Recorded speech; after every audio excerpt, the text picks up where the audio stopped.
Salut à toute l'Endo Family, salam alaikum, je suis super contente de vous retrouver pour cette vidéo un petit peu particulière.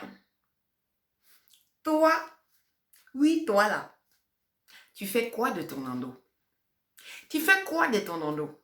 C'est ma question. Alors, personnellement, 14 ans, règles douloureuses, diagnostic tardif, endométriose, infertilité, FIV, PMA, fausse couche, douleur, saignement, adénomyose, hématosalpinx bilatéral, hystérectomie, septicémie, bref, je connais tout ça. Et le seul truc en fait, c'est qu'est-ce que tu fais de ça? Qu'est-ce que tu décides de faire de ça? Alors, je sais que ça peut paraître peut-être bizarre ce que je vais dire, mais moi personnellement, je considère que l'endométriose c'est un cadeau dans ma vie. Ouais, je sais, je vous entends déjà, mais elle est folle et tout. Non, vraiment, vraiment.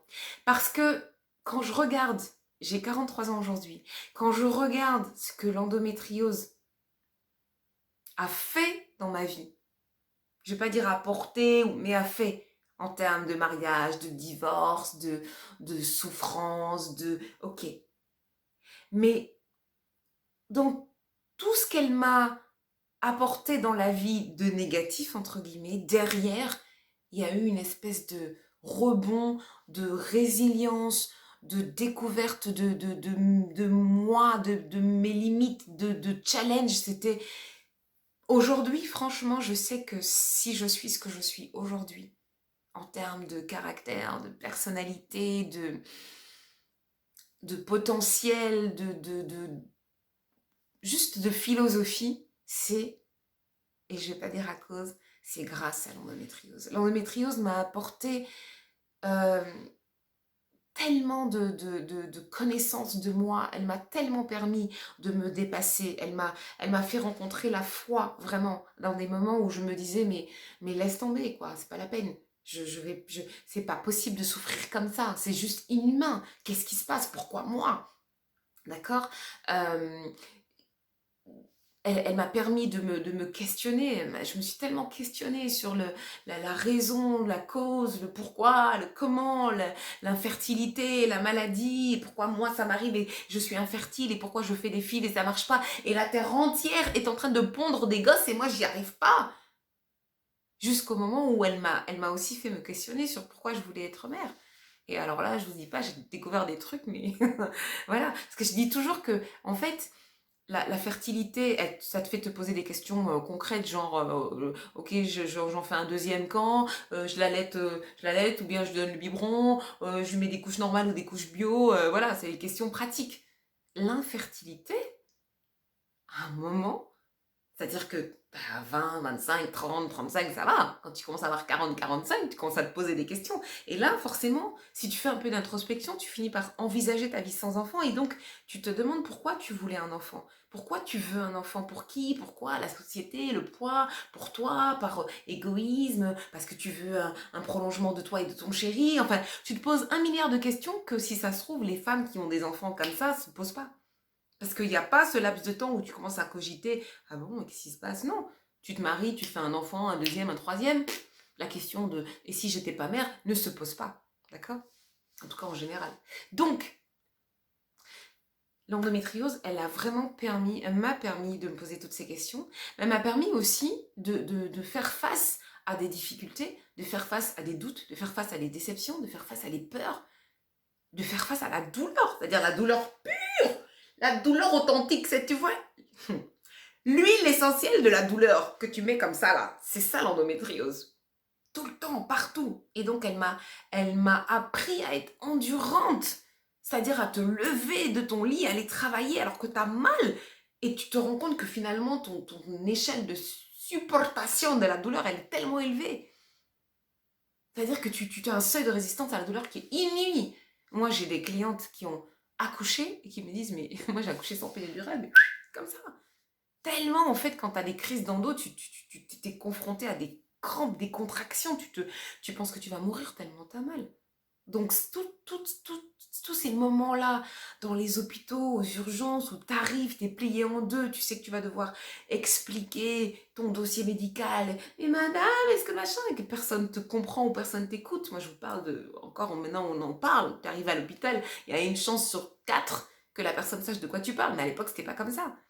Et donc, tous ces moments-là où tu sais qu'il faut que tu prennes encore sur toi pour expliquer pourquoi tu as mal, pour ceci, pour cela, c'est des moments, en fait, où tu le sens pas dans l'instant, mais c'est des moments qui te rendent plus forte. C'est des moments qui... Ça t'endurcit pas, ça te rend plus forte.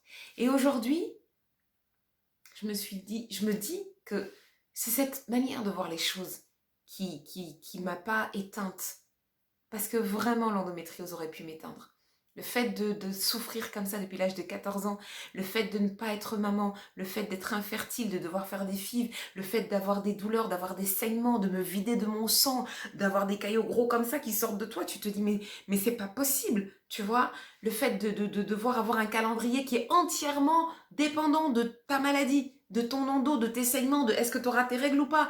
Tu viens au mariage de machin. Attends, ah ouais, non, là, j'ai... Et là, alors que dès que tu vois que tu as tes règles, genre le mardi et le mariage, c'est le samedi, tu te dis, ouais, c'est bon, c'est dans la poche, tu vois.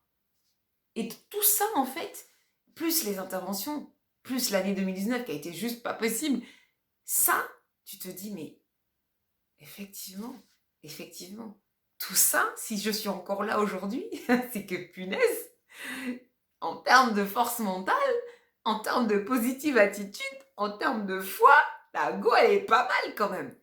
Et donc, je voulais vraiment vous dire, les filles, que je comprends à quel point on peut être découragé, à quel point on peut être désespéré, à quel point on peut se dire, mais c'est pas la peine, ma vie, elle vaut pas la peine d'être vécue. Et je parle pour celles qui ont des petites endos, qui ont pas trop de douleur, comme pour celles qui ont juste, c'est pas possible, parce qu'il y en a où c'est vraiment terrible. Elles ont 10, 12, 14, 15 opérations. Elles ont des nécroses au niveau des cicatrices parce que ça se referme plus. Et je sais combien c'est difficile. Et ben, vous savez, ces filles-là, elles sont tellement fortes. Il y en a une qui fait des super mignons bijoux. Elle est tellement forte. Elle est tellement, tellement forte. C'est-à-dire que moi, quand j'étais à l'hôpital et que je lisais ses posts et je voyais ce qu'elle faisait, je me disais, Juliette, arrête, c'est bon. Et toutes ces filles-là qui ont des passifs mais costauds, elles m'ont tellement aidée à m'en sortir. Je me souviens quand j'étais à l'hôpital, quand j'ai fait mon hystérectomie et que je pensais que j'étais au bout de ma vie, j'ai parlé avec une amie à moi qui m'a raconté comment ça s'est passé son hystérectomie à elle. Elle était au bord de la septicémie et qu'à un moment les fils faisaient que péter et on lui avait fait 3 anesthésies générales et qu'à un moment ça a recraqué et on l'a recousu à vif parce qu'il n'était pas question de lui en refaire une quatrième. Et elle me racontait ça et je me disais, mais Juliette, elle m'a tellement boostée, elle m'a permis en fait de me remettre encore plus vite et de sortir de l'hôpital. Donc les filles, ne doutez jamais de vous. Ne doutez jamais de vous, de votre foi, de votre force mentale, de votre positive attitude. Soyez forte, mais soyez forte avec le sourire. Ne la laissez pas gagner. Je dis toujours l'endométriose, c'est comme un caillou dans ma chaussure. C'est-à-dire que c'est gênant. Ça peut même m'empêcher de marcher. Non, jamais. C'est gênant. C'est handicapant. Mais jamais ça va m'empêcher de marcher. J'avance. Même avec 34 cailloux dans mes chaussures, j'avance seulement. Et c'est ça qu'il faut décider de faire. Ne laissez pas gagner l'endométriose. Ne la laissez pas gagner. Les opérations, les FIV, les douleurs, les saignements. On connaît, on gère. On connaît, on gère. L'Endofamily, c'est une grande famille. Il y a plein de groupes sur Facebook. Il y a des groupes de tout. Mais il y a toujours un groupe où tu trouveras une oreille, une épaule pour t'épancher, une oreille attentive pour t'écouter, des personnes qui ont déjà un gros passif d'endogirl qui pourront te conseiller. Ne désespère jamais. Et tu sais quoi? Les fois où tu es triste, les fois où tu sens que c'est plus possible, c'est pas grave. C'est pas grave. C'est normal. C'est normal de flancher. C'est normal de se dire ce matin, je vais pas y arriver. Aujourd'hui, je me sens pas bien. Je déprime. Je suis triste. J'en ai marre. Je suis en colère. Et fais en sorte que ça dure pas trop longtemps. D'accord? La positive attitude. Décide à partir d'aujourd'hui qu'il n'est pas question que l'endométriose, elle gagne. Il n'est pas question que l'endométriose gagne. Je ne la laisserai pas gagner. Tu sais quoi? C'est mon corps et c'est ma tête. C'est moi qui décide. C'est vous qui décidez, les filles. C'est vous qui décidez. C'est vous qui décidez de faire de l'endométriose un caca ou un caviar. Je sais que comme ça n'a pas l'air très... Mais vraiment, c'est ça. Qu'est-ce que tu fais toi de ton endométriose? Du caca? C'est toi qui décides en fait de ce que tu fais de l'endométriose. Est-ce que l'endométriose c'est un truc qui me pourrit la vie? Est-ce que je suis martyre? Est-ce que je suis victime? Est-ce que c'est elle qui va gérer, qui va décider? Ou est-ce que l'endométriose c'est une occasion, une opportunité tous les jours, et il y en a 365 dans l'année. Tous les jours, c'est une opportunité de me challenger. Je me challenge par rapport à la douleur, comment je m'en sors. Je me challenge par rapport à mon infertilité. Je me challenge par rapport à ma dépression. Je me challenge par rapport à mes émotions qui partent dans tous les sens. Je me challenge par rapport aux effets secondaires des traitements. Je me challenge par rapport à tout ce que cette endométriose-là positionne dans ma vie. Ok, tu mets ça dans ma vie, mais c'est moi qui décide ce que j'en fais.